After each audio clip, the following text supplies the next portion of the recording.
राष्ट्रिय स्वतन्त्र पार्टीको केन्द्रीय समिति, आयोग र विभाग एवं प्रदेश, जिल्ला, निर्वाचन क्षेत्र, पालिका र प्रवासबाट सहभागी हुनुभएका प्रिय प्रतिनिधि मित्रहरू, तपाईहरूलाई नीलो क्रान्तिको राजनीतिक राजधानी चितवनमा हार्दिक स्वागत छ। रासोपाको उदय र विस्तारमा यस जिल्लाले खेलेको रणनीतिक र भावनात्मक भूमिका केवल हाम्रा दस्तावेजमा होइन, नेपालकै इतिहासमा लेखिसकेको छ। चितवनबाट प्राप्त जनसमर्थन र जनविश्वासले हिजो हामीलाई वैकल्पिक राजनीतिमा वैधता, ऊर्जा र दिशा प्रदान गर्यो। आज त्यही भूमिबाट हामी सुशासन, पारदर्शिता र परिणाममुखी राजनीतिको नयाँ अध्याय लेख्दैछौँ। बलिदानप्रति कृतज्ञ छौँ र भविष्यप्रति विश्वस्त। हामी इतिहासका बलिदानहरूले बाँधिएका छौँ।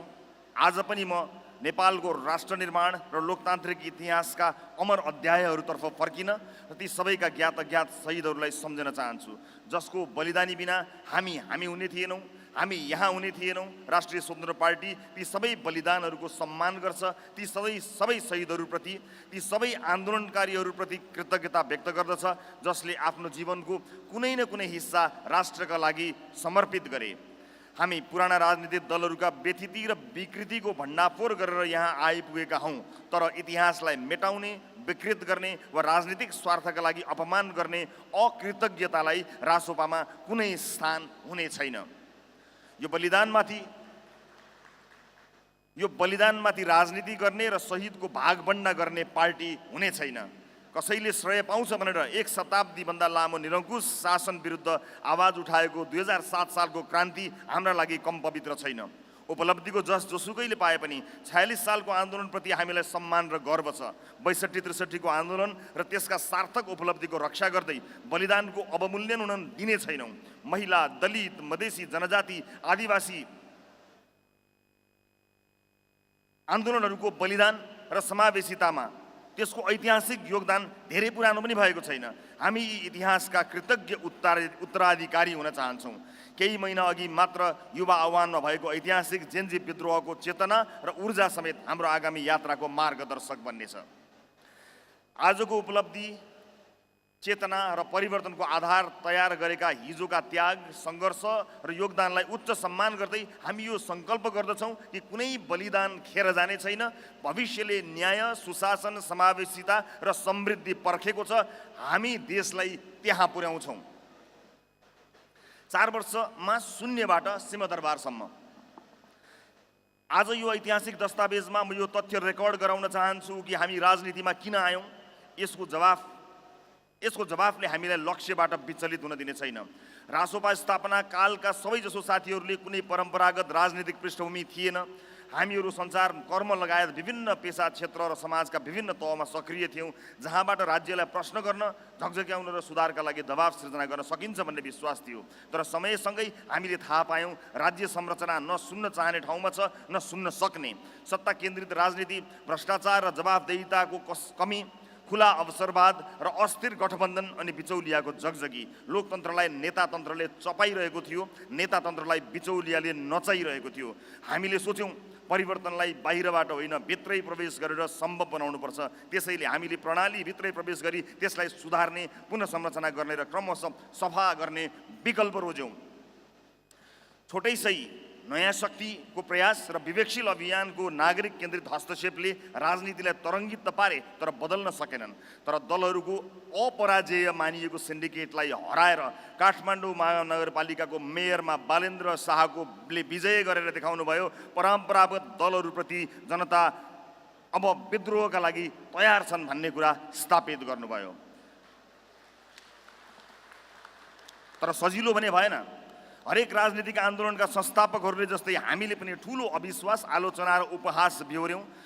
सदस्य त परको कुरा भयो, नेता बनिदिन पनि कोही तयार थिएनन्।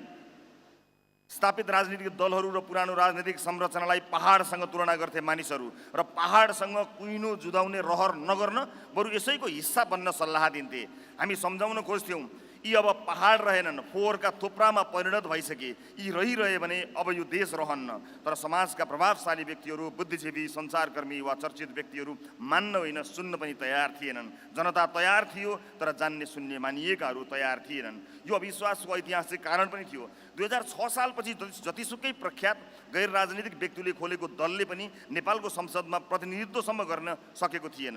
तर हाम्रो मेहनत र सङ्कल्पले स्थापनाको 5 महिनामै हामी करिब 12 लाख लोकप्रिय मतसहित देशको चौथो ठुलो पार्टी बन्यौँ। सरकारबाट सुशासन, संसदबाट खबरदारी। पुष्पकमल दाहाल नेतृत्वको सरकारमा हामीले 4वटा मन्त्रालयको जिम्मेवारी सहित सहभागिता जनायौँ। त्यो एकदमै छोटो समयमा पनि सरकारभित्रबाट सकारात्मक हस्तक्षेप गर्ने, सार्वजनिक सेवा प्रवाहलाई प्रभावकारी बनाउने, भ्रष्टाचार नियन्त्रण गर्ने र विधिको शासनलाई बलियो बनाउने प्रयास गऱ्यौँ। हामीले जनतामा भरोसा जगाए पनि वा नजगाए पनि परम्परागत राजनीतिक दलहरू पनि हामीसँग डराइसकेका थिए। उनीहरूले अपेक्षा गरेका थिएनन् कि राजसभा झन्डै 12 लाख मतसहित प्रमुख राजनीतिक शक्ति बन्न सक्छ र गठबन्धनको निर्णायक हिस्सा हुन्छ। राजसभाको राजनीतिक विस्तारलाई रोक्न र नेतृत्वलाई निष्क्रिय बनाउन संरचनाहरू उपयोग भए। म अनागरिकसम्म भएँ। षड्यन्त्रकारीहरूलाई लागेको थियो उपचुनावमा राजसभा कमजोर हुनेछ, तर जनताले थप समर्थनसहित हामीलाई 21 सिटको पार्टी बनाइदिए। यो केवल सङ्ख्यात्मक वृद्धि थिएन, यो जनविश्वासको पुनः पुष्टि थियो। त्यसपछि हामीले पुनः सरकारमा सहभागी हुँदै सुशासनका केही मानकहरू स्थापना गर्ने प्रयास गऱ्यौँ, जुन यसअघि नेपालको राजनीतिक अभ्यासमा देखिएका थिएनन्। पारदर्शिता, जवाफदेहिता र संस्थागत सुधारका केही प्रारम्भिक अभ्यासहरू अघि सार्ने प्रयत्न गरियो। गन्दा 2 पटक भए पनि सरकारमा हामी करिब 5 महिना मात्र रह्यौँ, तर त्यही छोटो अवधि पनि हामीले सत्ता सञ्चालन होइन, सत्तामा सकारात्मक हस्तक्षेप गर्ने प्रयास गऱ्यौँ। सुशासनलाई व्यवहारमा उतार्ने, राज्य संयन्त्रलाई नागरिकप्रति जवाफदेही बनाउने र विधिको शासन स्थापित गर्ने अभियानलाई प्राथमिकता दियौँ।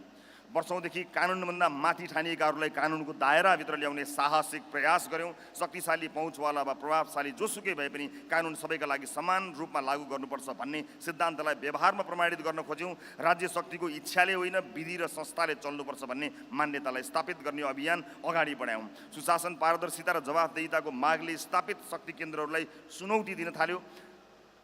हामीले सुरु गरेको सुशासनको एजेन्डाले पुराना शक्ति संरचनामा सिर्जना गरेको त्रास कति ठुलो भयो भने भुटानी शरणार्थी काण्डमा ठुला र महत्त्वपूर्ण मानिसहरू अनुसन्धानमा तानिने परिस्थिति बनेपछि रातारात देशको पहिलो र दोस्रो दल सरकार बनाउन एकै ठाउँमा उभिए।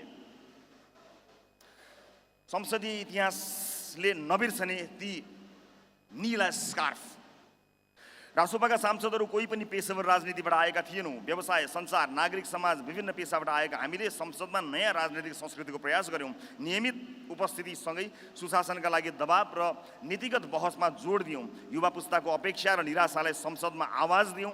संसदलाई जनताको आवाज बोल्ने, सरकारलाई जवाफदेही बनाउने र सुशासनको पक्षमा दबाव सृजना गर्ने मञ्चका रूपमा प्रयोग गर्ने प्रयास गऱ्यौँ। नयाँ पुस्ताको आशा, परिवर्तनको आकाङ्क्षा र राजनीतिक शुद्धिकरणको बहसलाई स्थापित गर्ने कोसिस गऱ्यौँ। हाम्रो त्यति सानो सङ्ख्याले पनि 2/3को दम्भ, कुशासन, अहङ्कार र राजनीतिक प्रतिशोध विरुद्ध ऐतिहासिक प्रतिरोध गर्यो। सङ्ख्यात्मक रूपमा थोरै भए पनि विचार, साहस र समर्थनका हिसाबले हामी 2/3 भन्दा पनि माथि भयौँ। घाँटीमा निलो स्कार्फ बाँधेका ती सांसदहरू नेपालको संसदीय इतिहासमा लोकतन्त्र, सुशासन र नागरिक आवाजको पक्षमा दृढतापूर्वक उभिएका प्रतिनिधिका रूपमा सधैँ सम्झिइनेछन्। हामीले संसदलाई केवल औपचारिक बहसको थलो बन्न दिएनौँ, यसलाई जनजागरणको मोर्चा बनायौँ। जनताका आवाज, पीडा, आशा र अपेक्षालाई संसदभित्र बुलन्द गऱ्यौँ। राज्य सत्ताको दुरुपयोग, भ्रष्टाचार, व्यतिथि र राजनीतिक प्रतिशोध विरुद्ध निरन्तर प्रश्न उठायौँ। संसदभित्रको हाम्रो उपस्थिति केवल विपक्षी भूमिकामा सीमित रहेन, बरु नागरिक चेतना जगाउने, सरकारलाई जवाफदेही बनाउने र लोकतान्त्रिक मूल्यहरूको रक्षा गर्ने अभियान बन्यो। राजसभामाथि निर्णायक षड्यन्त्र, शिरमै कुल्चन राज्यका 3वटै अङ्गको दुरुपयोग। 2081 साउनमा नेकपा एमाले र नेपाली काङ्ग्रेसको सरकार बनेसँगै रासोपा र ममाथि नाङ्गो राजनीतिक प्रतिशोध सुरु भयो र त्यसका लागि संस्थागत संयन्त्रहरू प्रयोग भए। संसदीय छानबिन विशेष समितिको निष्कर्ष विपरीत, सहकारी ठगी, सङ्गठित अपराध र सम्पत्ति शुद्धिकरण जस्ता अनुचित आरोपहरू लगाइए। एकपछि अर्को गरी नयाँ मुद्दा थपेर अभियोजन विस्तार गरियो। रातारात जेल स्थानान्तरण गरियो। अन्तिम इच्छा समेत सोधियो। हामी विरुद्ध राज्यका 3 अङ्गको दुरुपयोग भयो। व्यवस्थापिकामा संसदीय छानबिन समितिको निर्णयलाई राजनीतिक उपकरण बनाइयो। कार्यपालिका त अत्याचारको कारखाना नै भयो। न्यायपालिकाको समेत दुरुपयोग भयो। चयनात्मक न्याय भयो। हाम्रो पार्टी र नेतृत्वलाई यति कुटिल र जटिल कानुनी राजनीतिक र संस्थागत चक्रव्यूहमा फसाइएको थियो कि षड्यन्त्रकारीहरू राजसभा सकियो भन्ने निष्कर्षमा पुगेका थिए। सबै ढोकाहरू बन्द भएपछि हामी जनताको अदालतमा गयौँ। 40 लाखभन्दा बढी नागरिकले यो राजनीतिक प्रतिशोध विरुद्ध हस्ताक्षर नै गरेर ऐक्यबद्धता जनाए। त्यो षड्यन्त्र नै थियो, राजनीतिक प्रतिशोध नै थियो र यो हाम्रा विरुद्ध देशकै सबैभन्दा ठुलो साङ्गठनिक आपराधिक राजनीतिक अपराध थियो भनेर सिङ्गो देशले मान्यो, किनकि त्यो षड्यन्त्रमा सहभागी लगभग कोही पनि अहिलेको संसदमा दोहोरिएर आउन सकेनन्। जेन्जी विद्रोह, वर्षौं जमेको फोहोरी तलाउमा युवा आक्रोश। भदौ 23 र 24 गतेको जेन्जी विद्रोह केवल सामान्य असन्तोष थिएन, यो वर्षौंदेखि जमेर बसेको असमानता, भ्रष्टाचार, दण्डहीनता र अविश्वासको फोहोर तलाउमा भएको जनताको विस्फोट थियो। लामो समयदेखि दबाइएका जनआक्रोश, असन्तुष्टि र परिवर्तनको आकाङ्क्षाको सामूहिक अभिव्यक्ति थियो। दीर्घ असन्तोषलाई तुरुन्त विस्फोट गराउने एउटा ट्रिगर बिन्दु भने ओली सरकारले सामाजिक सञ्जालमाथि लगाएको प्रतिबन्ध भयो। 23 गतेको प्रदर्शनमा युवाहरूको हत्यापछि जनताको आक्रोश इतिहासमा कहिल्यै नदेखिएको ध्वंसमा प्रकट भयो। राजनीतिक संरचनाले स्थिरता, सुशासन र जनविश्वास निर्माण गर्न असफल भएको लामो समय भइसकेको थियो।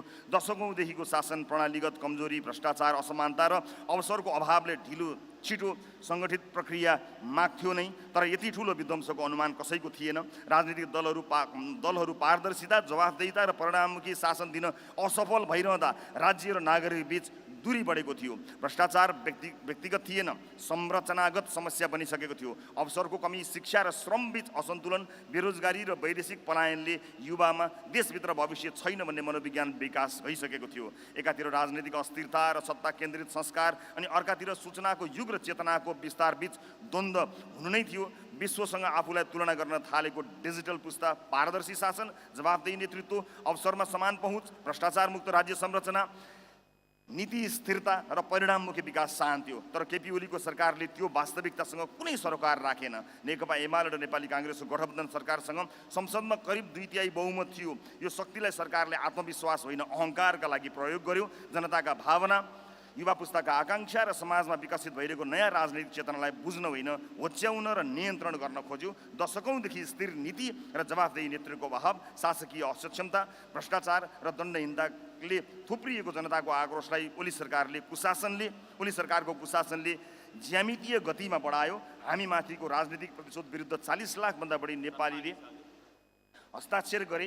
ती हस्ताक्षरको सङ्केत र सन्देश पनि सरकारले बुझ्न चाहेन। अन्ततः शासकहरू हेलिकप्टर चढेर भागे। संसद भङ्ग भयो र चुनावका लागि सुशीला कार्कीको नेतृत्वमा अन्तरिम सरकार बन्यो। हामी मिल्यौँ र इतिहास रच्यौँ। राजनीतिका नाममा सानो दायरामा सीमित दोकान चलाउने कि फराकिलो दृष्टिकोण, समावेशी व्यवहार र दीर्घकालीन सोचसहित मुलुककै नेतृत्वको लागि अग्रसर हुने भन्ने मोडमा हामीले दोस्रो विकल्प रोज्यौँ। त्यतिखेर म जेलमा थिएँ, तर नेपालका परिवर्तन चाहने सबै राजनीतिक शक्तिहरूसँग संवादमा थिएँ। हामी विभाजित रह्यौँ भने पुरानो स्थापित शक्तिले पुनः भ्रम, फन्डा र संरचनात्मक अवरोध खडा गर्छन् र चुनाव पनि हुन दिन्नन् भन्ने मेरो निष्कर्ष थियो। म जेलबाट बाहिर आएपछि विभिन्न वैकल्पिक धारहरू, सुशासन, समानता र परिवर्तनका पक्षधरहरूलाई एकै ठाउँमा ल्याउने पहल अझ तेज भयो। ऐतिहासिक लिगेसी भएका विवेकशील आन्दोलनका साथीहरू, वैकल्पिक राजनीति आन्दोलनसँग जोडिएका समूहहरू, स्थानीय सुशासन सक्रिय नेतृत्वहरू, सामाजिक न्यायका आन्दोलनहरूमा साथीहरू, थरुवट आन्दोलनका प्रतिनिधिहरू, दलित आन्दोलनका साथीहरू, सबैसँग साझा राजनीतिक भविष्यका लागि विस्तृत संवाद भयो। राष्ट्रिय स्वतन्त्र पार्टीलाई एकता र समायोजनको मार्गमा अगाडि बढाइयो, जसले पार्टीको दायरा मात्र होइन, यसको वैचारिक गहिराई र सामाजिक आधारहरूले विस्तार गर्यो। वैकल्पिक राजनीतिक आन्दोलनका अग्रज उज्जवल थापाको अगुवाईमा सुरु भएको वैकल्पिक राजनीति आन्दोलनको विरासत राजसपाको पुँजी भयो। उज्यालो नेपाल पार्टीको एउटा समूह, नयाँ शक्तिका संस्थापक केही नेता, नागरिक उन्मुक्तिको प्रभावशाली समूह, हाम्रो पार्टी नेपाल तथा थरुवट थारुवान आन्दोलनका विभिन्न हिस्साको समायोजनले पनि राजसपाको आकार बढायो। अवज्ञा र विद्रोहको प्रतीक बन्नुभएका, कुशासनसँग एक्लै लड्ने साहस देखाउनुभएका, काठमाडौँ महानगरको नेतृत्व मार्फत विकास निर्माणको भूमिका निर्वाह गर्नुभएका, जेन्जी आन्दोलनका क्रममा प्रधानमन्त्रीको प्रस्ताव समेत अस्वीकार गरेर नैतिक मानक कायम गर्नुभएका बालेन शाह र उहाँ आबद्ध स्वतन्त्र साथीहरूसँगको समायोजनले देशमा ठुलो तरङ्ग ल्यायो। विभिन्न वैकल्पिक धार, आन्दोलन र नेतृत्वहरूको यो समायोजन केवल राजनीतिक गठबन्धन थिएन, बरु सुशासनको साझा दृष्टि, भ्रष्टाचार विरुद्धको साझा सङ्घर्ष, युवा पुस्ताको प्रतिनिधित्व र प्रणालीगत परिवर्तनको साझा प्रतिबद्धता थियो। यस एकीकृत प्रयासको परिणामस्वरूप भएको निर्वाचनमा जनताले अभूतपूर्व समर्थन जनाउँदै करिब 2/3 ऐतिहासिक जनादेश प्रदान गरे। विश्व राजनीतिमा पनि 4 वर्षभन्दा कम समयमै कुनै राजनीतिक शक्तिले यस्तो स्तरको सफलता हासिल गरेको उदाहरण दुर्लभ छ। यो केवल चुनावी विजय होइन, यो जनताको परिवर्तनप्रतिको विश्वास, पुराना प्रणालीप्रतिको अस्वीकार र नयाँ राजनीतिक युगको घोषणा हो। हामी अलग अलग हुन्थ्यौँ भने यो सम्भव हुने थिएन। अब यो जनादेशलाई केवल राजनीतिक विजयका रूपमा होइन, बरु सुशासन, पारदर्शिता र प्रणालीगत सुधारको वास्तविक शासन अभ्यासमा रूपान्तरण गर्ने ऐतिहासिक जिम्मेवारी हाम्रो काँधमा आएको छ। विश्वास रोपिएको र आशा जगाइरहेको सरकार, पार्टी वरिष्ठ नेता बालेन्द्र शाहको नेतृत्वमा रासोपाको सरकार बनेको धेरै भएको छैन, तर सरकारका नीतिगत र प्रशासनिक पहलहरू सुशासन, पारदर्शिता, जवाफदेहिता र विकास केन्द्रित राज्य संरचनाको दिशामा अग्रसर छन्। हालैका बजेट र नीति कार्यक्रमका सुधारले दीर्घकालीन रूपमा राज्यको संस्थागत क्षमता, नागरिक विश्वास र लोकतान्त्रिक प्रणालीको सुदृढीकरणमा योगदान पुर्याएका छन्। सुशासन सुदृढीकरण र सेवा प्रवाह सुधार, सरकारले सार्वजनिक सेवा प्रवाहलाई प्रभावकारी, छरितो र पारदर्शी बनाउन विभिन्न प्रशासनिक तथा डिजिटल सुधारहरूको थालनी गरेको छ। सरकारी सेवा प्रणालीमा रहेको ढिलासुस्ती, प्रक्रियागत जटिलता र अनावश्यक मध्यस्थता घटाउने उद्देश्यसहित सेवा प्रवाह सुधारलाई प्राथमिकता दिएको छ। यसले नागरिक राज्य सम्बन्धलाई थप प्रत्यक्ष, सहज र उत्तरदायी बनाउने आधार तयार गरेको छ। दण्डहीनताको अन्त्य र कानुनी शासन, जेएनजी आन्दोलनका क्रममा भएका घटनामा संलग्न व्यक्तिहरूलाई कानुनी दायरामा ल्याउने प्रक्रिया अगाडि बढाइएको छ। राज्यमा विद्यमान दण्डहीनताको संस्कृतिलाई अन्त्य गर्ने र कानुन सबैका लागि समान हुन्छ भन्ने सिद्धान्तलाई व्यवहारमा लागू गर्ने सरकारको यो कदमले न्यायप्रतिको जनअपेक्षा सम्बोधन गरेको छ। उच्चपदस्थ व्यक्तिहरूको सम्पत्ति छानबिन, पूर्व तथा वर्तमान उच्चपदस्थ व्यक्तिहरूको सम्पत्ति छानबिन गर्न उच्चस्तरीय आयोग गठन गरिएको छ। यसले राज्य सञ्चालनमा पारदर्शिता, उत्तरदायित्व र जवाफदेहितालाई संस्थागत गर्नेछ। यसले दीर्घकालीन रूपमा भ्रष्टाचार नियन्त्रण र सार्वजनिक विश्वास पुनर्स्थापनाको आधार तयार गर्नेछ। संविधान संशोधन र नीतिगत परामर्श, संविधान संशोधनका लागि सुझाव सङ्कलन गर्न कार्यदल गठन गरी सरोकारवालाहरूसँग परामर्श प्रक्रिया अगाडि बढाइएको छ। संविधानलाई समयानुकूल, व्यावहारिक र समावेशी बनाउन विविध राजनीतिक, सामाजिक र नागरिक दृष्टिकोण समेट्दै दीर्घकालीन संवैधानिक सुधारको आधार तयार गर्न सरकार कटिबद्ध रहेको देखिन्छ।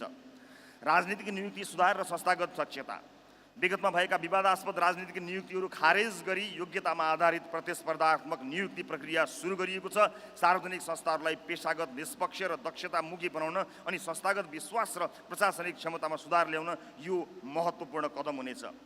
सहकारी पीडितलाई राहत र वित्तीय सुधार, सहकारीमा बचत गरेका साना बचतकर्ताहरूको रकम फिर्ता गराउने प्रक्रिया सुरु भइसकेको छ। यसले पीडित नागरिकलाई प्रत्यक्ष राहत प्रदान गर्दै वित्तीय प्रणालीप्रति विश्वास पुनर्स्थापना गर्नेछ। वित्तीय अनुशासन र बचतकर्ताको सुरक्षा सुनिश्चित गर्ने दिशामा यो महत्त्वपूर्ण नीतिगत पहल हो। सार्वजनिक सम्पत्ति संरक्षण, सरकारी तथा सार्वजनिक जग्गा संरक्षणका लागि सम्बन्धित आयोगहरूको प्रतिवेदन कार्यान्वयनमा ल्याइएको छ। यसले सार्वजनिक सम्पत्तिको अतिक्रमण रोक्ने, राज्य स्रोतको दुरुपयोग नियन्त्रण गर्ने र दीर्घकालीन सम्पत्ति व्यवस्थापन सुधार गर्ने उद्देश्य बोकेको छ। बिचौलिया नियन्त्रण र पारदर्शिता, राजनीतिक पहुँच वा शक्ति प्रयोग गरी प्रभाव जमाउने बिचौलिया प्रवृत्ति विरुद्ध कानुनी कारबाही अघि बढाइएको छ। यसले राज्य संयन्त्रलाई पारदर्शी, निष्पक्ष र जवाफदेही बनाउने दिशामा कठोर सन्देश दिएको छ।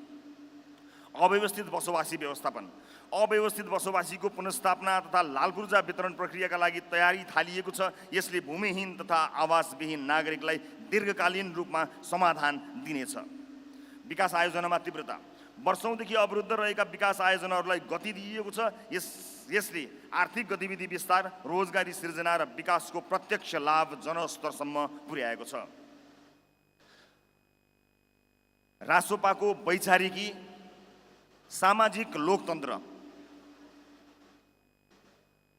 एकतरी आलोचक हुनुहुन्छ जो कहिल्यै हाम्रा दस्तावेज नहेरी सधैँ भन्नुहुन्छ कि रासोपासँग विचार छैन। हो, हामी परम्परागत वामपन्थी वा दक्षिणपन्थी होइनौँ र जानी बुझी त्यो राजनीतिक ध्रुवीकरणमा सीमित छैनौँ। कुनै पनि कठोर वैचारिक चौघेरालाई होइन, हामी व्यवहारिक, विवेक सम्बद्ध, आवश्यकता र यथार्थमा आधारित दृष्टिकोणलाई प्राथमिकता दिन्छौँ। पुराना वैचारिक ढाँचाहरूले मानव समाजलाई दिएको ऐतिहासिक योगदान, अनुभव र सकारात्मक अभ्यासलाई हामी सम्मान गर्छौँ, तर तिनलाई व्यवहारिक उपयोगिता र सामाजिक न्यायको तुलोमा चाहिँ जोख्छौँ। निजी क्षेत्रको प्रोत्साहन, लगानी मैत्री वातावरण र प्रतिस्पर्धामा हामी कसैलाई दक्षिणपन्थी लगाउँला? आधारभूत स्वास्थ्य सेवा र शिक्षा सबै नागरिकका लागि राज्यको सुनिश्चित गर्नुपर्छ भन्दा वामपन्थी देखिउँला? स्टार्टअप, निजी उद्यम र बजार स्वतन्त्रतालाई प्रोत्साहनले हामीलाई नदेखाएको वामपन्थी श्रमिक अधिकार, न्यूनतम ज्याला र सामाजिक सुरक्षा ग्यारेन्टीले देखाउला। हामी राज्य, समाज र अर्थतन्त्रलाई कुनै एकल वैचारिक ढाँचाबाट होइन, मिश्रित, सन्तुलित र परिस्थिति अनुकूल दृष्टिकोणबाट अगाडि बढाउनुपर्छ भन्ने मान्यता राख्छौँ। हामी आँखा जचाएर चस्मा बनाउनुपर्छ भन्छौँ, चस्मा अनुसारको आँखा होइन। प्रिय प्रतिनिधि मित्रहरू, अब म प्रस्तावित नीति विचारबारे संक्षेपमा चर्चा गर्छु। स्थापनाको घोषणा गर्दा हामीले संवैधानिक समाजवादलाई पार्टीको सिद्धान्त बनाउने निधो गरेका थियौँ र घोषणापत्रमा भनिएको थियो विधिको शासन मार्फत नेपालको संविधानले परिकल्पना गरे अनुसारको समाज स्थापना गर्नु नै संवैधानिक समाजवाद हो। जलेश्वर बैठकले पारित गरेको प्रस्तावनामा शान्तिपूर्ण मार्गबाट नै समाजवादका प्रधान लक्ष्यहरू संविधानमा निर्दिष्ट गरी तदानुकूल राष्ट्रिय नीति तथा कार्यक्रमका आधारमा राज्य सञ्चालनको अठोटलाई संवैधानिक समाजवादको रूपमा व्याख्या गर्दै अप्रिय ऐतिहासिक विरासतका रूपमा विद्यमान लैङ्गिक, जातीय, वर्गीय, क्षेत्रीय लगायत सबै प्रकारका संरचनात्मक विभेद विरुद्ध निर्णायक सम्बोधन गर्न अवसरहरूको न्यायिक वितरण, पहुँच र उपयोगमा जोड दिइनेछ भनिएको थियो। रासोपाका हालसम्म जे जति दस्तावेज आए तिनमा संवैधानिक समाजवादको प्रष्ट व्याख्या गरिएको थिएन, सिद्धान्तका रूपमा मात्रै स्वीकारिएको थियो। तर यसबारे केही जायज प्रश्नहरू थिए। संविधान स्वीकार सहित त्यसभित्र रहेर गतिविधि गर्नु मात्रै संवैधानिक समाजवाद हो, संविधानवाद हो, या यसको छुट्टै नीति, योजना र कार्यक्रम हुन्छ? संविधानमा समाजवाद लेखिएकै भरमा यही प्रणालीबाट समाजवादमा पुग्न सकिन्छ कि सकिँदैन? सकिन्छ भने कसरी, सकिन्न भने किन? संविधान तत्कालीन राजनीतिक शक्तिहरू बीचको सम्झौताको दस्तावेज हो जसमा पर्याप्त संशोधनका मागहरू उठिरहेका छन्। अर्थात् जनचाहनाको दृष्टिकोणले संविधानले सधैँ पूर्णता माग्दछ। संशोधनका गुन्जायसहरू हरेक 5-10 वर्षमा देखा परिहाल्छन्। यसरी समय समयमा संशोधन गर्न अपरिहार्य हुने दस्तावेजलाई वादकै रूपमा स्वीकार गर्दा कसरी लक्ष्यमा पुगिएला? यी जायज प्रश्नहरूबाट प्रष्ट जवाफ खोजिरहँदा आज हामी संविधानलाई नै वाद वा सिद्धान्तका रूपमा अङ्गीकार गर्न उपयुक्त नहुने निष्कर्षमा पुगेका छौँ। यसको अर्थ संविधानप्रतिको अस्वीकार्यता कदापि होइन। हो चाहिँ के भने देशको संविधान र दलको नीति विचार सिद्धान्त दुई अलग विषयहरू हुन् र राजनीतिक रूपमा हालसम्म प्राप्त उपलब्धिको स्थायित्व र सुदृढीकरण, नेपालको वर्तमान आर्थिक सामाजिक परिस्थिति र नागरिकले आशा गरेको राज्यको आधारभूत चरित्रको विश्लेषणका आधारमा हामीले सामाजिक लोकतन्त्रलाई पार्टीको मूल राजनीतिक सिद्धान्तको रूपमा अङ्गीकार गर्ने निष्कर्ष निकालेका छौँ। प्रिय प्रतिनिधि मित्रहरू, हामी लोकतान्त्रिक मूल्य, प्रतिस्पर्धात्मक अर्थतन्त्र, बलिया संस्था, उत्तरदायी शासन र सामाजिक र समावेशी समाजलाई एकअर्काका पूरक मान्छौँ। हाम्रो लक्ष्य केवल सरकार बनाउने होइन, राज्यको चरित्र बदल्ने हो। केवल सत्ता प्राप्त गर्ने होइन, नागरिकको विश्वास पुनर्स्थापित गर्ने हो। भावी पुस्ताका लागि सक्षम, समृद्ध र न्यायपूर्ण नेपाल निर्माण गर्ने हो। माथि प्रस्तावित सामाजिक लोकतन्त्र सोशल डेमोक्रेसी विचारधाराको सैद्धान्तिक अवधारणाभित्र रही स्वतन्त्रता, समृद्धि, सुशासन र सामाजिक न्याय सुनिश्चित गर्नका लागि हाम्रो राजनीतिक दर्शन 5 मूल आधार स्तम्भमा व्याख्या गर्न चाहन्छु। 1. प्रतिस्पर्धात्मक उदार अर्थतन्त्र, कम्पिटिटिभ लिबरल इकोनोमी। गरिबीको वितरणबाट होइन, समृद्धिको सिर्जनाबाट मात्र राष्ट्र धनी बन्छ। आर्थिक विकासको मुख्य स्रोत राज्य होइन, नागरिकको सृजनशीलता, श्रम, पुँजी, ज्ञान र उद्यमशीलता हो। रासोपा यस्तो अर्थतन्त्र निर्माण गर्न चाहन्छ जहाँ राज्यले निष्पक्ष नियम बनाओस्, प्रतिस्पर्धा सुनिश्चित गरोस् र अवसरको ढोका खोलोस्, तर व्यापार र उत्पादन नागरिक तथा निजी क्षेत्रले गरोस्। हामी उद्यमशीलतालाई सम्मान, लगानीलाई सुरक्षा, नवप्रवर्तनलाई प्रोत्साहन र श्रमलाई प्रतिष्ठा दिने आर्थिक व्यवस्था निर्माण गर्न चाहन्छौँ। हाम्रो दृष्टिमा आर्थिक स्वतन्त्रता केवल व्यापारको विषय होइन, यो नागरिक स्वतन्त्रताको पनि महत्त्वपूर्ण आयाम हो। समग्रमा प्रतिस्पर्धात्मक उदार अर्थतन्त्रले बजारको गतिशीलता र समाजको समानताको लक्ष्यलाई एकैसाथ अघि बढाउने प्रयास गर्छ। प्रतिस्पर्धात्मक उदार अर्थतन्त्रमा 1. मूल्य निर्धारण, उत्पादन र वितरण बजारका शक्तिहरूले निर्धारण गर्छन्, जसको दक्षता र नवप्रवर्तन बढाउँछ। आर्थिक गतिविधिबाट उत्पन्न असमानता घटाउन राज्यबाट कर, अनुदान र सामाजिक सुरक्षा कार्यक्रम सञ्चालन गरिन्छ। 2. निजी स्वामित्वको मान्यता, उद्यमशीलता, लगानी र निजी सम्पत्तिको अधिकारलाई प्रोत्साहन गरिन्छ। एकाधिकार, कार्टेल र बजार दुरुपयोग रोक्न कानुनी तथा संस्थागत नियमन गरिन्छ। 3. न्यूनतम पारिश्रमिक, सुरक्षित कार्यव्यय वातावरण र श्रम अधिकार सुनिश्चित गरिन्छ। आर्थिक स्थायित्व र दिगो विकास, मुद्रास्फीति नियन्त्रण, रोजगारी वृद्धि र दीर्घकालीन आर्थिक सन्तुलनमा ध्यान दिइन्छ। 5. राज्य र निजी क्षेत्रबीच सहकार्य मार्फत विकास परियोजना र सेवा प्रवाह अघि बढाइन्छ। आर्थिक वृद्धिलाई मात्र होइन, मानव जीवनको गुणस्तर सुधारलाई केन्द्रमा राखिन्छ। दोस्रो, विधिको शासन र संस्थागत पद्धति, rule of law and institutionalised order. व्यक्तिको सदिच्छाले होइन, संस्थाको स्थायित्वले राष्ट्र अगाडि बढ्छ। इतिहासले देखाएको छ कि कमजोर संस्था भएको समाज अत्यन्त भ्रष्टाचार, अराजकता र कमजोर संस्था भएको समाजमा अन्ततः भ्रष्टाचार, अराजकता र निराशा बढ्छ। नेपालमा संस्थाहरूलाई राजनीतिक दल, गुट वा व्यक्तिको प्रभावबाट मुक्त गर्न नसक्दा लोकतन्त्रप्रतिको जनविश्वास कमजोर भएको छ। रासोपाको विश्वास छ कि कानुन सबैका लागि समान हुनुपर्छ। न्याय, प्रशासन, सुरक्षा निकाय तथा संवैधानिक संस्थाहरूले राजनीतिक प्रभावभन्दा माथि उठेर काम गर्न सक्नुपर्छ।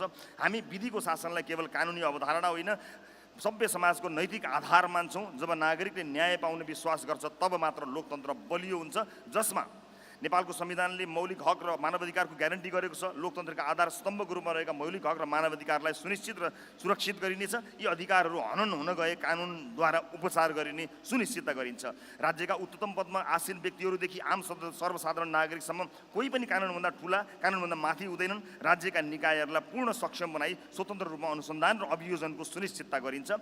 अधिकारप्राप्त व्यक्ति वा संस्थाले चयनमुखी अनुसन्धान अभियोजन गर्न पाउने छैन।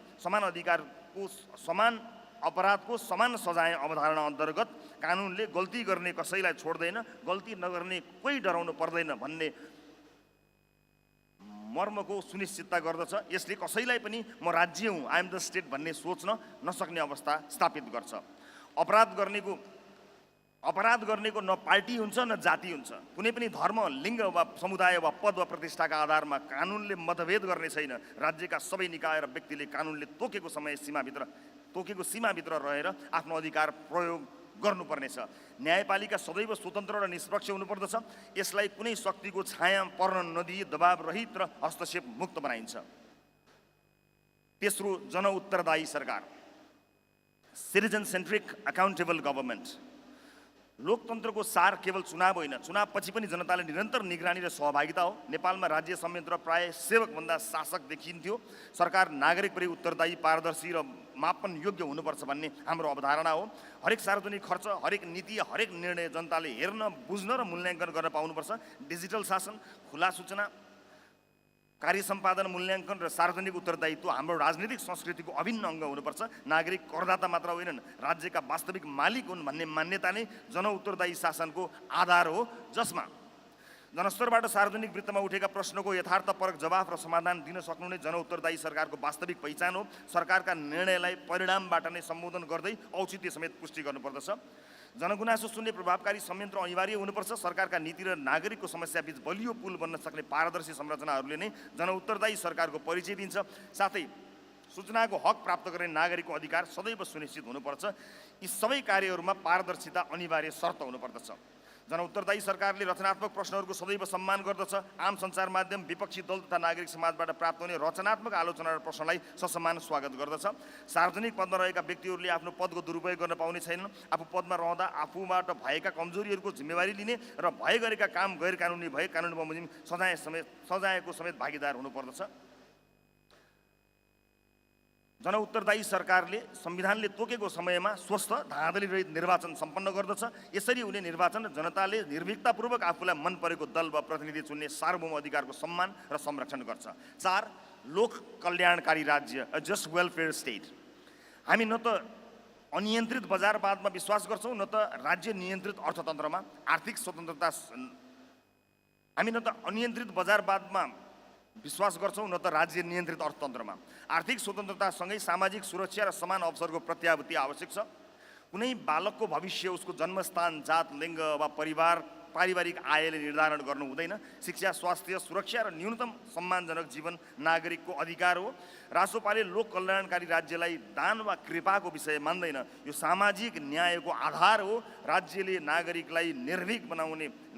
राज्यले नागरिकलाई निर्भर बनाउने होइन सक्षम बनाउने भूमिका खेल्नुपर्छ। त्यसैले हाम्रो कल्याणकारी अवधारणा उत्पादन, सिप, रोजगार र आत्मनिर्भरतासँग जोडिएको हुनेछ। लोक कल्याणकारी राज्यको मूल धारणा के हो भने राज्य केवल शान्ति र सुरक्षा कायम गर्ने निकाय मात्र होइन, नागरिकको शिक्षा, स्वास्थ्य, रोजगारी, सामाजिक सुरक्षा र न्यूनतम जीवनस्तर सुनिश्चित गर्ने जिम्मेवार संरचना पनि हो। यसका लागि सरकारले कर सङ्कलन गरी विभिन्न सामाजिक सुरक्षा कार्यक्रमहरू जस्तै बेरोजगारी भत्ता, वृद्ध अवस्था पेन्सन, निशुल्क वा सहुलियतपूर्ण स्वास्थ्य सेवा र शिक्षा सञ्चालन गर्छ। यस अवधारणाले आर्थिक विकाससँगै सामाजिक न्याय र समान अवसरलाई जोड दिन्छ। कमजोर, विपन्न र जोखिममा रहेका समूहको संरक्षण यसको प्राथमिकता हुनेछ। आज विश्वका धेरै विकसित देशहरूमा लोक कल्याणकारी राज्य विभिन्न स्वरूपमा लागू छन्। यद्यपि यसको सफल कार्यान्वयनका लागि सन्तुलित कर प्रणाली, पारदर्शी शासन र आर्थिक स्रोतको दिगो व्यवस्थापन आवश्यक हुन्छ। समग्रमा लोक कल्याणकारी राज्यले नागरिकको गरिमा, सुरक्षा र अवसर सुनिश्चित गर्दै समावेशी र न्यायपूर्ण समाज निर्माण गर्ने लक्ष्य राख्छ। लोक कल्याणकारी राज्यमा शिक्षा, स्वास्थ्य, आवास, खाद्य सुरक्षा जस्ता न्यूनतम आवश्यकतामा राज्यको सक्रिय भूमिका हुन्छ। बेरोजगारी भत्ता, वृद्ध भत्ता, अपाङ्गता सहायता, पेन्सन जस्ता कार्यक्रम मार्फत जोखिममा रहेका नागरिकलाई संरक्षण गरिन्छ।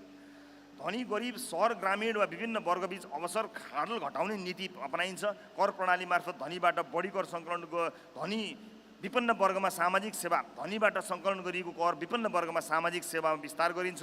गुणस्तरीय र सुलभ सार्वजनिक सेवा उपलब्ध गराउन राज्यले ठुलो लगानी गर्छ। न्यूनतम ज्याला, सुरक्षित कार्य वातावरण र श्रमिकको अधिकार सुनिश्चित गरिन्छ। राज्यको मुख्य उद्देश्य केवल सुरक्षा होइन, नागरिकको जीवनस्तर सुधार गर्नु। विभिन्न वर्ग, क्षेत्र, लिङ्ग र समुदायलाई विकास प्रक्रियामा समेटिन्छ। बजार असफलता भएका क्षेत्रमा राज्यले प्रत्यक्ष हस्तक्षेप गर्छ। नागरिकलाई केवल आर्थिक इकाइ होइन, सम्मानित मानवको रूपमा व्यवहार गरिन्छ। र अन्तिम 5, समन्यायिक समावेशी समाज, equitable and inclusive society. Nepal अनेक पहिचानहरूको साझा राष्ट्र हो। हाम्रो विविधता विभाजनको आधार होइन, साझा समृद्धिको स्रोत हो। रासोपाले समान अवसरमा आधारित समन्यायिक समावेशी समाज निर्माणको पक्ष लिन्छ। हामी कुनै समुदायको विशेषाधिकार वा कुनै समुदायको बहिष्करण दुवैको विरोध गर्छौँ। हाम्रो लक्ष्य प्रतिनिधित्व मात्र होइन, वास्तविक सशक्तिकरण हो। हामी विश्वास गर्छौँ कि सामाजिक न्यायको अर्थ समाजलाई टुक्र्याउनु होइन, ऐतिहासिक रूपमा पछाडि परेका समुदायलाई अगाडि ल्याएर सबैलाई समान अवसरको मैदान उपलब्ध गराउनु हो। यसले ऐतिहासिक रूपमा पछाडि पारिएका समूह, महिला, दलित, जनजाति, मधेसी, थारू, मुस्लिम, अपाङ्गता भएका व्यक्तित्व, सीमान्तकृत समुदायको आवाजलाई समान महत्त्व दिन्छ। समावेशी लोकतन्त्रको मूल आधार समान अवसर, सामाजिक न्याय र प्रतिनिधित्वको सुनिश्चितता हो। केवल कानुनी व्यवस्था मात्र पर्याप्त हुँदैन, व्यवहारमा पनि पहुँच, सहभागिता र सम्मान सुनिश्चित हुनुपर्छ। राज्यका सबै निकायमा विविधताको प्रतिनिधित्व हुँदा नीति निर्माण अधिक यथार्थपरक र जनमैत्री बन्छ। अन्ततः समन्यायिक समावेशी समाजको अवधारणाले विभाजन होइन एकता, बहिष्करण होइन सहभागिता र असमानता होइन समानताको आधारमा समाज निर्माण गर्छ। जब हरेक नागरिकले आफू राज्यको अङ्ग भएको अनुभूत गर्छ, तब मात्र लोकतन्त्र समृद्ध र दिगो बन्छ। हामीले परिकल्पना गरेको समन्यायिक समावेशी समाजमा राज्यका सबै तह र निकायमा विभिन्न जाति, लिङ्ग, क्षेत्र र समुदायको न्यायोचित सहभागिता सुनिश्चित हुन्छ। शिक्षा, स्वास्थ्य, रोजगारी र राजनीतिक पहुँचमा सबै नागरिकलाई बराबर अवसर प्रदान गरिनेछ। ऐतिहासिक रूपमा पछाडि परेका समुदायलाई विशेष व्यवस्था मार्फत सशक्त बनाइन्छ। नीति निर्माणदेखि कार्यान्वयनसम्म सबै वर्गको अर्थपूर्ण सहभागिता हुन्छ। विभेद, असमानता र अन्याय हटाउँदै न्यायपूर्ण समाज निर्माणमा जोड दिइन्छ। सबै भाषा, संस्कृति, धर्म र परम्पराको संरक्षण र सम्मान गरिन्छ। शासन प्रणाली खुला, जवाफदेही र जनमुखी हुन्छ। सबै नागरिक कानुनको नजरमा समान हुन्छन् र कानुन निष्पक्ष रूपमा लागू हुन्छ। नीतिहरू विविध समुदायको आवश्यकता र यथार्थलाई समेटेर बनाइन्छन्।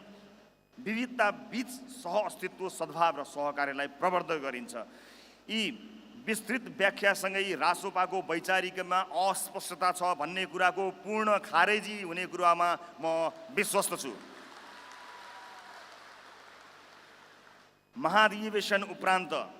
यो पहिलो महाधिवेशन उपरान्त राष्ट्रिय स्वतन्त्र पार्टीको मूल राजनीतिक सिद्धान्त सामाजिक लोकतन्त्र, सोसियल डेमोक्रेसी हुनेछ। पार्टीका सम्पूर्ण दस्तावेजहरूमा यस मूल राजनीतिक सिद्धान्त सामाजिक लोकतन्त्र, सोसियल डेमोक्रेसीलाई समावेश गरिने कुरा म सम्पूर्ण प्रतिनिधि मित्रहरूलाई जानकारी गराउन चाहन्छु। प्रिय प्रतिनिधि मित्रहरू, हाम्रो आर्थिक दृष्टिकोण, सामाजिक न्याय सहितको उदार लोकतान्त्रिक समृद्धि। अब केही पेजहरू बाँकी छन्, तयारी गर्नुहोला। हाम्रो आर्थिक दृष्टिकोण सामाजिक न्याय सहितको उदार लोकतान्त्रिक समृद्धि। राष्ट्रिय स्वतन्त्र पार्टी नेपाली राज्य र समाजलाई बहुलवादी लोकतन्त्र, विधिको शासन, नागरिक स्वतन्त्रता र सामाजिक न्यायका आधारमा पुनर्संरचना गर्दै समतामूलक समृद्धिमा लैजान प्रतिबद्ध छ। हाम्रो राजनीतिक दर्शन व्यक्तिगत स्वतन्त्रता र सामाजिक उत्तरदायित्व अनि प्रतिस्पर्धा र अवसरको समान पहुँच बीचको सन्तुलनमा आधारित छ। सामाजिक न्याय सहितको उदार अर्थतन्त्र र सामाजिक बजार अर्थव्यवस्था हाम्रो आर्थिक मार्गदर्शक सिद्धान्त हो। हाम्रा लागि लोकतन्त्र केवल राजनीतिक अधिकारको विषय होइन, यो आर्थिक अवसर, सामाजिक गतिशीलता र सम्मानजनक जीवनयापनको सुनिश्चितता पनि हो। राज्यको भूमिका नागरिकमाथि नियन्त्रणको विस्तार होइन, नागरिकको क्षमता विकास, अवसरहरूको सृजना र सामाजिक सुरक्षाको प्रत्याभूति हुनुपर्छ। निजी क्षेत्रको सृजनशीलता, नवप्रवर्तन र लगानीलाई आर्थिक वृद्धिको मुख्य इन्जिन मान्दै रासोपा प्रतिस्पर्धात्मक, खुला र उद्योग मैत्री अर्थतन्त्र निर्माणमा विश्वास गर्दछ। तर यस्तो अर्थतन्त्र सामाजिक उत्तरदायित्वबाट विमुख हुने छैन। आर्थिक वृद्धिको प्रतिशत समाजका सबै वर्गमा न्यायोचित रूपमा वितरण राज्यको दायित्व हो। रासोपाले प्रवर्तन गर्ने सामाजिक बजार अर्थतन्त्रले बजारको दक्षता र सामाजिक न्यायको उद्देश्यलाई जोड्नेछ। यस अवधारणा अन्तर्गत राज्यले उत्पादन र व्यापार सञ्चालन गर्ने होइन, बरु निष्पक्ष नियम निर्माण गर्ने, स्वच्छ प्रतिस्पर्धा सुनिश्चित गर्ने तथा सार्वजनिक शिक्षा, स्वास्थ्य, सामाजिक सुरक्षा, आवास, पूर्वाधार र अवसरको समान पहुँच मार्फत नागरिकको जीवनस्तर उकास्ने भूमिका निर्वाह गर्दछ। यसरी निर्माण हुने लोक कल्याणकारी राज्यको उद्देश्य समान परिणाम होइन, समान अवसर सुनिश्चित गर्नु हो। हामी मान्छौँ कि आर्थिक वृद्धि सामाजिक रूपान्तरणको अपरिहार्य आधार हो। गरिबी निवारण, रोजगारी विस्तार, मानव विकास र सामाजिक सुरक्षाको दिगोपन आर्थिक समृद्धि बिना सम्भव हुँदैन। त्यसैले उत्पादकत्व वृद्धि, पुँजी निर्माण, प्रविधि हस्तान्तरण, नवप्रवर्तन र उद्यमशीलताको विस्तारलाई राष्ट्रिय प्राथमिकताका रूपमा स्थापित गर्नु छ। जोखिम उठाएर गरिने निजी लगानी तथा सक्षम सार्वजनिक सहजीकरणबाट सृजित आर्थिक ऊर्जा नै दीर्घकालीन समृद्धिको मूल स्रोत हो। नेपालको वर्तमान अर्थतन्त्र उच्च उत्पादन लागत, कमजोर संस्थागत क्षमता, जटिल नियमनकारी संरचना र सीमित अन्तर्राष्ट्रिय पहुँचका कारण प्रतिस्पर्धात्मक बन्न सकेको छैन। रासोपा यस अवस्थालाई बदल्न व्यापक संरचनात्मक सुधारको पक्षमा छ। प्रशासनिक झन्झटको अन्त्य, नीतिगत स्थिरता, डिजिटल शासन, कर प्रणालीको सरलीकरण, लगानी संरक्षण तथा न्यायिक विश्वसनीयताको सुदृढीकरण मार्फत नेपाललाई दक्षिण एसियाकै आकर्षक लगानी गन्तव्य बनाउने हाम्रो लक्ष्य छ। हामी खुला विश्व अर्थतन्त्रसँग आत्मनिर्भर सम्बन्धमा विश्वास गर्छौँ। नेपालले आफ्ना सापेक्षिक लाभका क्षेत्र स्वच्छ ऊर्जा, हरित औद्योगिकरण, कृषि पर्यटन, सूचना प्रविधि तथा डिजिटल सेवामा प्रतिस्पर्धात्मक क्षमता विकास गर्नुपर्छ। विदेशी तथा स्वदेशी लगानीलाई समान अवसर प्रदान गर्दै उत्पादन, निर्यात र रोजगारी विस्तारका लागि आवश्यक कानुनी तथा संस्थागत सुधारहरू गर्न जरुरी छ। हरित विकास, प्रविधि मैत्री उद्योग र ज्ञानका आधारमा अर्थतन्त्र नै 21औं शताब्दीको नेपाली समृद्धिको आधार बन्नेछ भन्ने हाम्रो विश्वास छ। विश्वभर फैलिएको नेपाली डायस्पोरालाई हामी नेपालको आर्थिक तथा सामाजिक रूपान्तरणको महत्त्वपूर्ण साझेदार मान्दछौँ। गैर आवश्यक नेपालीहरूको ज्ञान, सिप, पुँजी र अन्तर्राष्ट्रिय सञ्जाललाई राष्ट्रिय विकाससँग जोड्न उनीहरूलाई पूर्ण आर्थिक, सामाजिक र लगानी सहितको अधिकार दिनुपर्छ भन्ने हाम्रो स्पष्ट मान्यता छ। रासोपाको आर्थिक दृष्टिकोणको अन्तिम लक्ष्य केवल कुलग्रस्त उत्पादन जीडीपी वृद्धि होइन, बरु स्वतन्त्र, सक्षम, सुरक्षित र सम्मानित नागरिकको निर्माण हो। आर्थिक समृद्धि र सामाजिक न्याय परस्पर विरोधी होइनन्, बरु एकअर्काका पूरक हुन्। उद्यमशीलता, नवप्रवर्तन र प्रतिस्पर्धाबाट सृजित समृद्धिलाई सामाजिक उत्तरदायित्व र न्यायपूर्ण अवसर वितरणसँग जोड्दै समृद्ध, समावेशी र आधुनिक नेपालको निर्माण गर्नु नै राष्ट्रिय स्वतन्त्र पार्टीको आर्थिक सङ्कल्प हो। हाम्रो परराष्ट्र नीति, विकास कूटनीति र वैश्विक मञ्चमा जीवन्त उपस्थिति। राष्ट्रिय स्वतन्त्र पार्टीका लागि परराष्ट्र नीति राष्ट्रिय सार्वभौमिकता, आर्थिक समृद्धि, नागरिक हित र अन्तर्राष्ट्रिय सम्मानको प्रवर्धन गर्ने रणनीतिक साधन हो। नेपालको संविधानले परिभाषित गरेका राष्ट्रिय हित, स्वतन्त्रता, सार्वभौमिकता, भौगोलिक अखण्डता, राष्ट्रिय स्वाभिमान, सीमाको सुरक्षा, नागरिकको हक हित तथा आर्थिक समुन्नतिलाई परराष्ट्र नीतिको आधारभूत मार्गदर्शक मान्दै रासोपा स्वतन्त्र, सन्तुलित र राष्ट्रहित केन्द्रित परराष्ट्र नीतिमा प्रतिबद्ध छ। हामी संयुक्त राष्ट्रसङ्घको बडापत्र, पञ्चशीलका सिद्धान्त, असंलग्न आन्दोलनहरूको भावना, अन्तर्राष्ट्रिय कानुन तथा विश्व शान्तिका सार्वभौम मान्यताप्रति प्रतिबद्ध रहँदै बदलिँदो विश्व व्यवस्थाको यथार्थलाई समेत आत्मसात गर्नेछौँ। हाम्रो दृष्टिमा परराष्ट्र नीति केवल कूटनीतिक सम्बन्ध व्यवस्थापनको विषय होइन, बरु राष्ट्रिय विकास, आर्थिक रूपान्तरण, लगानी आकर्षण, व्यापार विस्तार, प्रविधि हस्तान्तरण र अन्तर्राष्ट्रिय साझेदारीको माध्यम पनि हो। त्यसैले रासोपाले परम्परागत शक्ति केन्द्रित कूटनीतिभन्दा विकास कूटनीति, डेभलपमेन्ट डिप्लोमेसीलाई परराष्ट्र नीतिको केन्द्रमा स्थापित गर्ने लक्ष्य राखेको छ।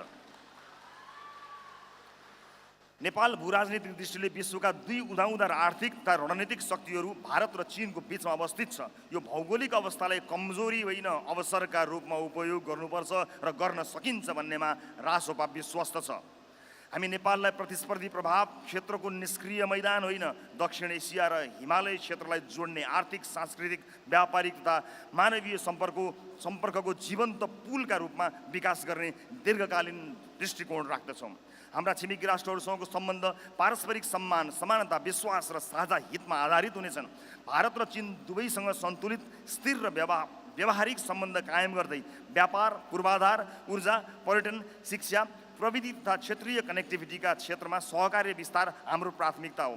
सीमा व्यवस्थापन, सीमा विवाद तथा ऐतिहासिक सन्धि सम्झौताका विषयलाई भावनात्मक बहस होइन, तथ्य, प्रमाण, अन्तर्राष्ट्रिय अभ्यास र संस्थागत संवाद मार्फत समाधान खोज्न हामी प्रतिबद्ध छौँ, कटिबद्ध छौँ।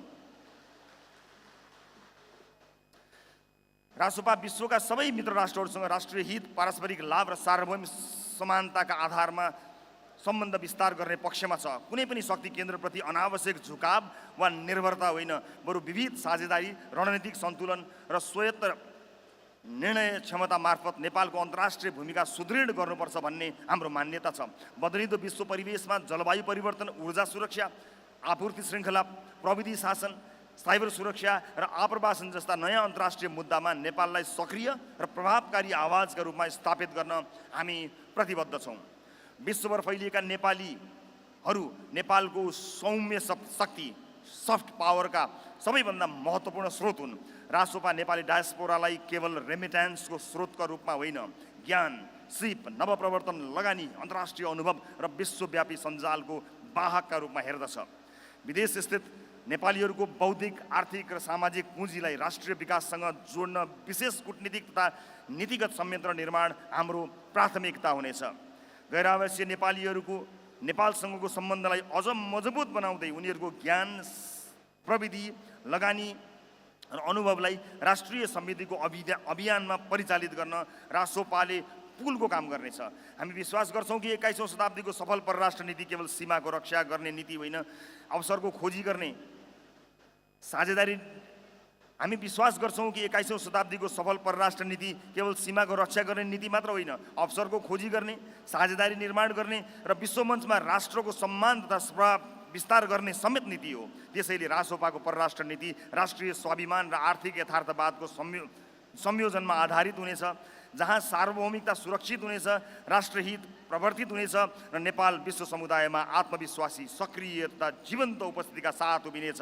हालैको मेरो भारत भ्रमण र परराष्ट्र मन्त्रीको भारत र चीन भ्रमणले हाम्रो सोच, प्राथमिकतालाई वैश्विक मञ्चमा देखाइ पनि सकेको छ। संविधान संशोधन हाम्रो फरक धारणा। 2072 सालमा हाम्रो संविधान लेखिँदा नै एक दशकपछि यसको कार्यान्वयनको समीक्षा र परिमार्जनको ढोका खोलिएको हो। आज हामी त्यही स्वाभाविक पुनरावलोकनको चरणमा आइपुगेका छौँ। रासोपा यस अवधिमा संविधानका उपलब्धि र कमजोरी अनि नागरिकले चाहेका सुधारबारे खुला, इमान्दार र जिम्मेवार बहसका पक्षमा छ। संविधानमाथि हाम्रा केही फरक धारणा छन् जुन हामीले पार्टी स्थापनादेखि नै राख्दै आएका छौँ। हामी स्थिर नेतृत्व र स्पष्ट जिम्मेवारी सहितको प्रत्यक्ष निर्वाचित कार्यकारीका पक्षमा छौँ। हामी अहिलेको अत्यन्त महँगो निर्वाचन प्रणालीको सट्टा पूर्ण समानुपातिक निर्वाचन प्रणालीका पक्षमा छौँ, जसले सबै समुदायको प्रतिनिधित्व सुनिश्चित गरोस्। हामी अहिलेको राष्ट्रिय सभालाई गैर दलीय विशेषज्ञ सभा बनाउन र उपराष्ट्रपतिलाई सभाध्यक्ष बनाउने पक्षमा छौँ। त्यसै गरी हामी प्रदेश सभा र प्रदेश सरकारको पनि पुनर्संरचनाको पक्षमा छौँ। संविधान राष्ट्रको साझा दस्तावेज हो, कुनै दलको घोषणा पत्र होइन। त्यसैले हामी यसको संशोधन पनि सङ्कुचित राजनीतिक स्वार्थबाट होइन, राष्ट्रको दीर्घकालीन आवश्यकता, जनताको अनुभव र लोकतान्त्रिक अभ्यासबाट निर्धारित होस् भन्ने चाहन्छौँ। संविधान संविधान न अपरिवर्तनीय दस्तावेज हो, न प्रत्येक राजनीतिक परिवर्तनसँगै फेर्ने अस्थिर दस्तावेज। संविधान संशोधनको अबको आधार पनि सुशासन, स्थायित्व, प्रतिनिधित्व र नागरिकको हित हुनुपर्छ। हामी व्यापक राष्ट्रिय संवाद, विज्ञहरूसँगको सुझाव, नागरिकको सहभागिता र सम्भव भएसम्म सर्वदलीय सहमतिको पक्षमा छौँ। रासपाको संसदीय नीति दीर्घकालीन विषयमा आम सहमति। रासपा नेपालको राजनीतिक संस्कृति बदल्न चाहन्छ। दशकौँसम्म राजनीति को मित्र को शत्रु भन्ने चस्माबाट हेरियो, तर राष्ट्र निर्माणको राजनीतिमा दलहरू एकअर्काका शत्रु होइनन्, बढीमा विचार, कार्यक्रम र प्राथमिकता फरक भएका प्रतिस्पर्धी हुन्। लोकतन्त्रमा चुनावी प्रतिस्पर्धाको अर्थ राष्ट्रका आधारभूत प्रश्नहरूमा पनि मतभेद हुनु होइन। हाम्रा साँच्चै साझा शत्रु गरिबी, बेरोजगारी, भ्रष्टाचार, कुशासन, अशिक्षा र कमजोर स्वास्थ्य सेवा हुन्। युवाको पलायन, आर्थिक परनिर्भरता, उत्पादनहीन अर्थतन्त्र, राज्यप्रतिको घट्दो विश्वास अनि सामाजिक विभाजन र असहिष्णुता हुन् यो देशका साझा शत्रु। आजसम्म सत्ताको भागभण्डाका कारण सर्वदलीय सहमति भन्ने शब्द एकदमै बदनाम छ। हामी त्यो सहमति राष्ट्र निर्माणमा लगाएर त्यसको गरिमा फर्काउन चाहन्छौँ। उदाहरणका लागि शिक्षा। हामीलाई कस्तो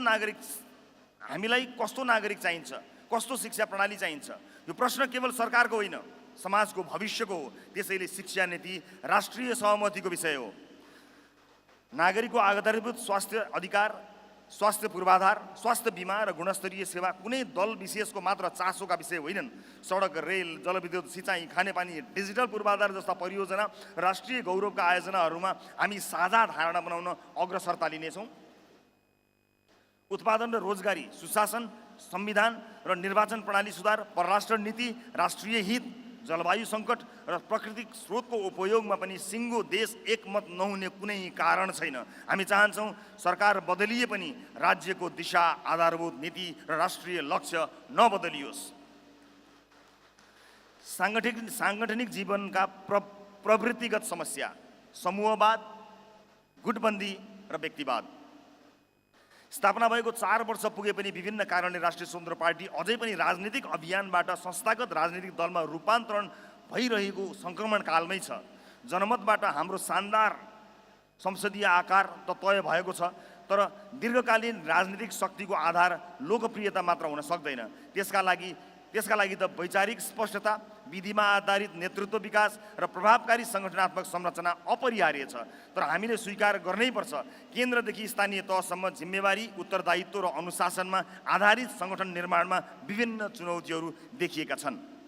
निजी फाइदाका लागि पार्टीभित्र नयाँ र पुरानाका नाममा खेल्ने प्रवृत्ति, गुटगत मानसिकता, व्यक्तिगत प्रभाव विस्तारको प्रवृत्ति र व्यक्ति केन्द्रित सोचले सङ्गठनात्मक एकता र विश्वासलाई चुनौती दिइरहेका छन्। मुहान जे भए पनि हामी एउटै नदीका हिस्सा हौँ भन्ने भावनाका साथ सहकारी र सम्मानको संस्कार विकासमा पनि कमजोरी देखिएको छ। समूहगत संरक्षणवादले योग्य तथा प्रतिबद्ध सदस्यहरूलाई निरुत्साहित बनाइरहेको गुनासो पनि छ। प्रारम्भिक योगदानका आधारमा विशेष अधिकार खोज्ने र आफूमाथि चुनौती हुन सक्छ भनेर राम्रा व्यक्तिलाई पार्टीमा आउनबाट रोक्ने प्रवृत्ति पनि देखिएकै छ। नियमित सम्पर्क, संवाद र क्षमता विकासको अभावमा सदस्यहरूमा निराशा र निष्क्रियता बढ्ने जोखिम पनि छ। सङ्गठन विधिभन्दा व्यक्तिमा निर्भर होला कि भन्ने चिन्ता पनि बढेको छ। यो महाधिवेशनपछि पार्टीमा पूर्व समूह भन्ने र निजी स्वार्थका लागि मुहान खोज्ने काम सधैँका लागि बन्द हुनुपर्छ र आउँदा दिनमा नेतृत्व चयन खुला, प्रतिस्पर्धात्मक, पारदर्शी र योग्यतामा आधारित हुनुपर्छ। प्रशिक्षण, मार्गदर्शन र राजनीतिक संस्कार निर्माणलाई सङ्गठनको केन्द्रीय कार्यभार बनाउन आवश्यक छ। सङ्गठन विस्तार, सुदृढीकरण र शुद्धिकरणलाई अब समान प्राथमिकताका साथ अगाडि बढाउनुपर्छ। चाकडी होइन, उत्पादन र उद्यमसँग जोडिएका पार्टी सदस्य। राष्ट्रिय स्वतन्त्र पार्टी निर्माण गर्न खोजेको सदस्य केवल राजनीतिक गतिविधिमा सीमित व्यक्ति होइन, समाजमा मूल्य सिर्जना गर्ने, उत्पादन बढाउने र उद्यमशीलताको अभ्यास गर्ने नागरिक पनि हो। हाम्रो विश्वास छ राजनीति केवल राज्य सत्ताको अभ्यास होइन, समाज र अर्थतन्त्रको सकारात्मक रूपान्तरणको माध्यम पनि हो। त्यसैले पार्टीका सदस्यहरूलाई उत्पादन, उद्यम, नवप्रवर्तन र आत्मनिर्भरतासँग जोड्ने विशेष अभियान सञ्चालन गरिनुपर्दछ। हरेक सदस्यको राजनीतिक योगदान जति महत्त्वपूर्ण छ, उत्पादनमूलक र उद्यमशील क्षेत्रमा उसको संलग्नता पनि त्यतिकै महत्त्वपूर्ण हुनुपर्छ। पार्टीभित्र सदस्यले सङ्गठन निर्माण, जनसम्पर्क, प्रशिक्षण वा सामाजिक अभियानमा गरेको योगदानको मूल्याङ्कन हुने भए चाहिँ उत्पादन र उद्यममा गरेको योगदानको पनि अभिलेख र मूल्याङ्कन गरिने व्यवस्था विकास गरिनुपर्नेछ। यसले सदस्यलाई अनुत्पादक राजनीतिक संस्कृतिबाट सृजनशील र आत्मनिर्भर संस्कृतितर्फ लैजान प्रेरित गर्नेछ। पार्टीले पनि सदस्यहरूलाई उद्यमशीलता र उत्पादनसँग जोड्न आवश्यक सहजीकरण गर्नेछ।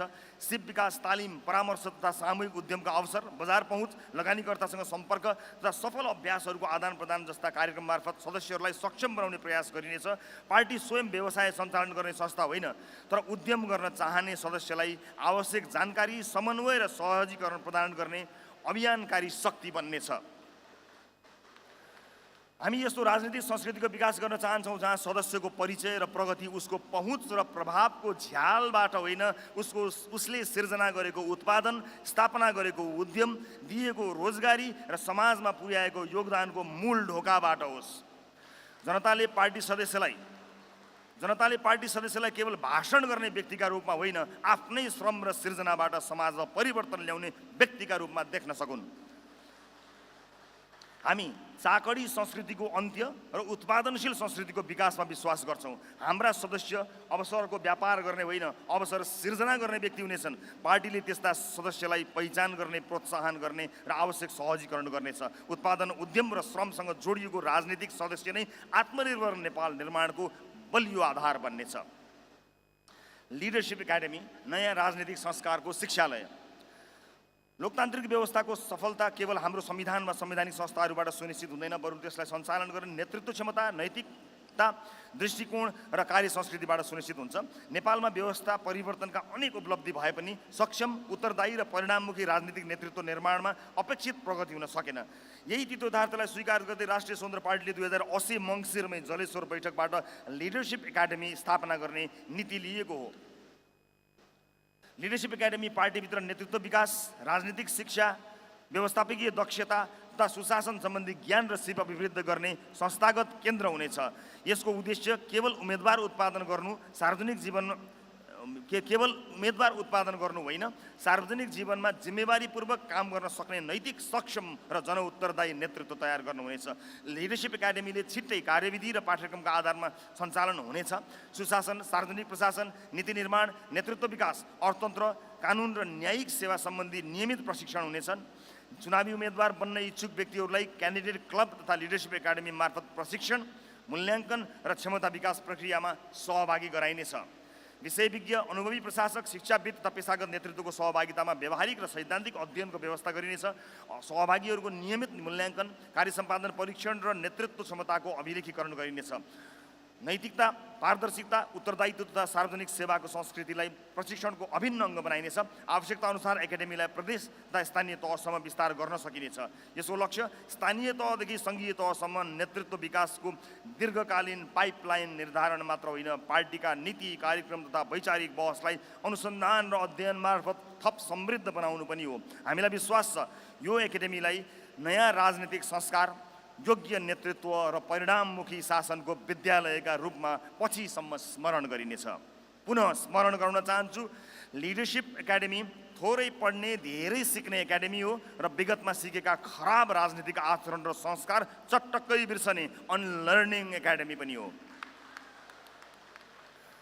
प्रिय प्रतिनिधि मित्रहरू, हामीले साबित गर्नु छ रासोपा हाम्रा आलोचकहरूले भने जस्तो क्षणिक लोकप्रियतावादी शक्ति होइन, बरु यो दीर्घकालीन, संस्थागत र परिवर्तनकामी राजनीतिक शक्ति हो। हामीले प्राप्त गरेको जनमत अन्तिम उपलब्धि होइन, ठुलो यात्राको प्रारम्भिक आधार मात्र हो। त्यसलाई दीर्घकालीन जनविश्वासमा रूपान्तरण गर्न विधि, पारदर्शिता, सुशासन र समर्पण आवश्यक छ। पार्टीमा वास्तविक सुधार त्यति बेला सम्भव छ जब व्यक्तिभन्दा विधि, मभन्दा हामी र स्वार्थभन्दा साझा उद्देश्य माथि राख्ने संस्कार विकसित हुन्छ। हामी परिपक्व र परिष्कृत हुँदै जाँदा जनसमर्थनको आकार पनि निरन्तर फराकिलो भइरहेको छ। हामीले आफ्नै पौरखमा यो पार्टीलाई हुर्काएर विशाल वृक्ष बनाउँदैछौँ। हाम्रो दृढ सङ्कल्प, निरन्तरको प्रयास र जनतासँगको अटुट सम्बन्ध नै हाम्रो सबैभन्दा ठुलो शक्ति हो। त्यसैले आत्तिनुपर्ने वा निराश हुनुपर्ने कारण छैन। हामीले आलोचना र निन्दालाई हाम्रो शक्तिको बढोत्तरीको परिणाम मान्नुपर्नेछ। बरु अब पहिलेभन्दा अझ बढी ऊर्जाका साथ अगाडि बढ्ने बेला आएको छ। हामीले देखेको सपना, नागरिकले राखेको आशा र परिवर्तनको यो अभियानलाई सार्थक बनाउन हामी एक ढिक्का भएर लाग्नुपर्छ। अब हामीसँग स्पष्ट भिजन हुनेछ, त्यसलाई कार्यान्वयन गर्ने सक्षम नेतृत्व हुनेछ र सबैभन्दा महत्त्वपूर्ण कुरा जनताको अपार साथ हामीसँग छ। यी सबैलाई समेटेर अगाडि बढ्न सके नेपालको राजनीतिमा नयाँ आयाम थपिनेछ र रासोपा देशकै अग्रणी मूलधारको विशाल शक्तिको रूपमा दीर्घकालीन रूपमा स्थापित हुनेछ। प्रिय प्रतिनिधि मित्रहरू, राष्ट्रिय स्वतन्त्र पार्टीलाई छोटो समयमै नेपाली राजनीतिको अग्रपङ्क्तिमा ल्याउन अतुलनीय योगदान पुर्याउने सम्पूर्ण नेताहरू, सङ्गठनमा खटिने कर्मठ सदस्यहरू, देश तथा विदेशमा रहेर निरन्तर साथ दिने शुभेच्छुक, साथै पार्टीले समय समयमा सञ्चालन गरेका विभिन्न अभियानहरूमा सक्रियतापूर्वक सहभागी भई अमूल्य समय र ऊर्जा प्रदान गर्ने सम्पूर्ण महानुभावहरूप्रति हार्दिक धन्यवाद ज्ञापन गर्दछु। तपाईँ हाम्रो अथक प्रयास, दृढ सङ्कल्प र निस्वार्थ सहयोग बिना यहाँसम्मको यात्रा पनि सम्भव नै थिएन। तपाईँहरूकै साथ, समर्थन र सक्रियताले रासोपा नयाँ वैकल्पिक राजनीतिक शक्तिबाट मूलधारको राजनीतिक शक्तिको रूपमा स्थापित भएको छ र सुशासन, पारदर्शिता र विकासको एजेन्डामा जनभावनाको प्रतिनिधित्व गर्दै अगाडि बढेको छ।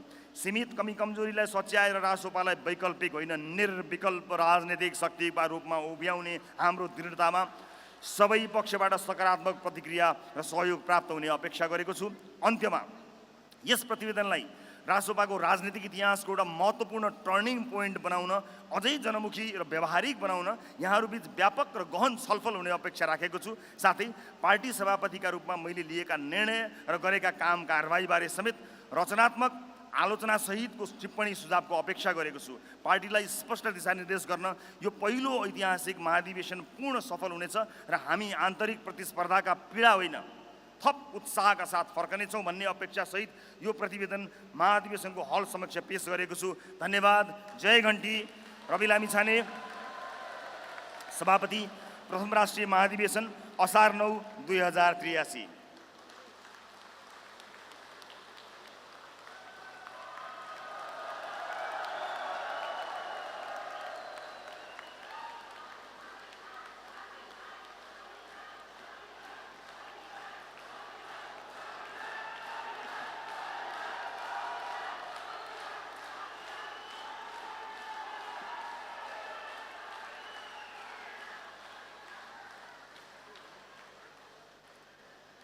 उपस्थित प्रतिनिधि साथीहरू, आज राजनीतिक सहित विभिन्न प्रस्तावहरू प्रस्तुत भएका छन्।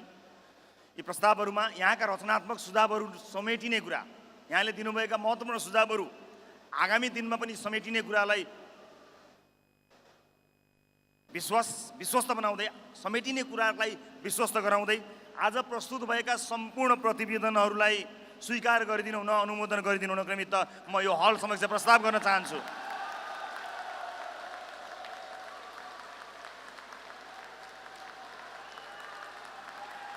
राष्ट्रिय स्वतन्त्र पार्टी, राष्ट्रिय स्वतन्त्र पार्टी, राष्ट्रिय स्वतन्त्र पार्टी। हस्, नमस्ते। जय घन्टी।